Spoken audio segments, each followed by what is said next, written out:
بسم اللہ الرحمن الرحیم۔ السلام علیکم۔ پاکستان اور ویسٹ انڈیز کے مابین پہلے ٹی20 میچ کا حیران کن نتیجہ سامنے آ گیا، جبکہ بھارتیوں کا غرور خاک میں مل گیا۔ ویڈیو کی تفصیل میں جانے سے پہلے اس ویڈیو کو لائک کریں اور کمنٹ سیکشن میں آپ بھائی اس اپڈیٹ کے متعلق اپنی رائے کا اظہار ضرور کریں۔ پاکستان اور ویسٹ انڈیز کے درمیان کھیلا جانے والا میچ بغیر کسی نتیجے کے ختم ہو گیا۔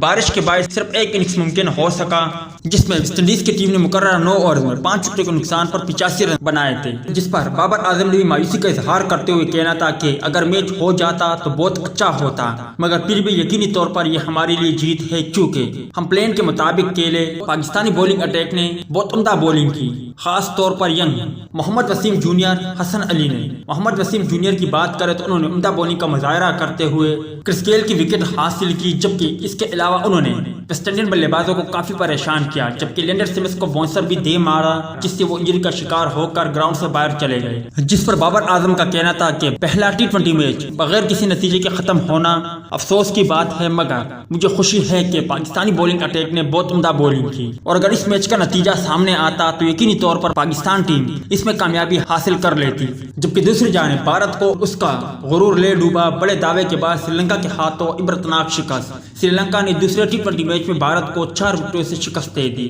سری لنکا کی ٹیم نے 132 رن کا ہدف آخری اوور میں 6 وکٹوں کے نقصان پر پورا کر لیا۔ بھارت کی ٹیم نے مقررہ اوور میں 5 وکٹوں کے نقصان پر 125 رن بنائے تھے۔ بھارت کی جانب سے شکر دھون 40 رن بنا کر نمایاں رہے۔ سری لنکا کی جانب سے تمام بالر نے نپی تلی بولنگ کا مظاہرہ کیا۔ سری لنکا کی جانب سے 133 رن کے ہدف کے تعاقب میں آغاز کچھ اچھا نہ رہا اور پہلی وکٹ جلد ہی گر گئی، تاہم مڈل آرڈر کی ذمہ دارانہ بیٹنگ کے سبب سری لنکا نے بھارت کو شکست دے دی۔